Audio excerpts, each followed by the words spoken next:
Welcome again दोस्तों।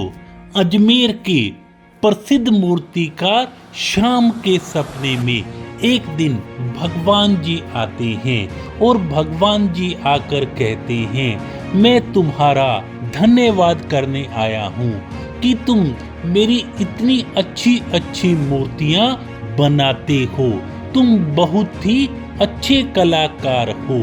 तो श्याम ने कहा, भगवान जी तुम मेरे जैसे पुतले इंसान बनाकर दुनिया में भेजते हो, लेकिन मैं आपकी मूर्तियां बनाकर पुतले बनाकर बेचता हूँ। लेकिन जो आपके बनाए हुए पुतले हैं, आपके बनाए हुए जो इंसान हैं, वो जब आपस में लड़ते हैं, आपस में झगड़ते हैं, तब वो मेरी बनाई गई मूर्तियों के सामने, मेरे बनाए गए पुतलों के सामने आकर नतमस्तक होते हैं और मेरी बनाई गई मूर्तियों से उस समस्या का समाधान पूछते हैं।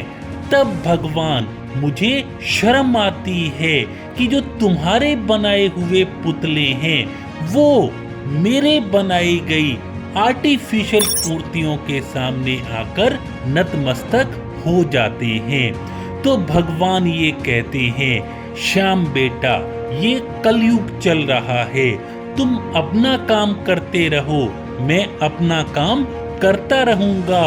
तुम अपना श्रेष्ठ काम कर रहे हो और मैं भी अपना श्रेष्ठ काम कर रहा हूँ। जरूरत तो ये है कि हर व्यक्ति को काम से पहले नैतिकता को ध्यान में रखना चाहिए, व्यापार से पहले व्यवहार को ध्यान में रखना चाहिए, शिक्षा से पहले संस्कार को ध्यान में रखना चाहिए, पैसों से पहले अपनों को ध्यान में रखना चाहिए और आर्टिफिशियल ईश्वर से पहले धरती पे जो ईश्वर हैं, जो माँ बाप रूपी सत्य ईश्वर हैं, इन लोगों को उनका ध्यान रखना चाहिए।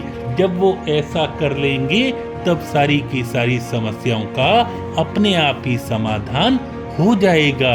क्योंकि आजकल जो चल रहा है वो ये है, वाकिफ हैं हम दुनिया के रिवाजों से कि मतलब निकल जाए तो हर कोई भुला देता है कि इस मतलबी दुनिया में हर व्यक्ति अपने अपने काम से मतलब रखता है और काम निकलने के बाद वो किसी को पूछता ही नहीं है। तो ऐसा बिल्कुल ही गलत हो रहा है, इसमें भी जरूर सुधार होगा। और तुम जो काम कर रहे हो ईमानदारी से करते रहो।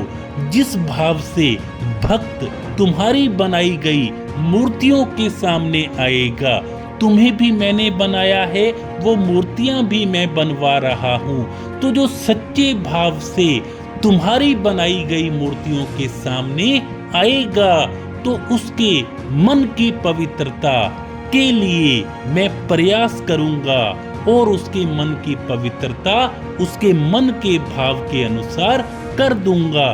तो श्याम बेटे तुम अपना काम ईमानदारी से करते रहो और इस दुनिया में जो जो व्यक्ति अपना काम सच्चे मन भाव ईमानदारी से करेगा उसके साथ में हमेशा खड़ा रहूंगा। Thank you so much. Thank you so much.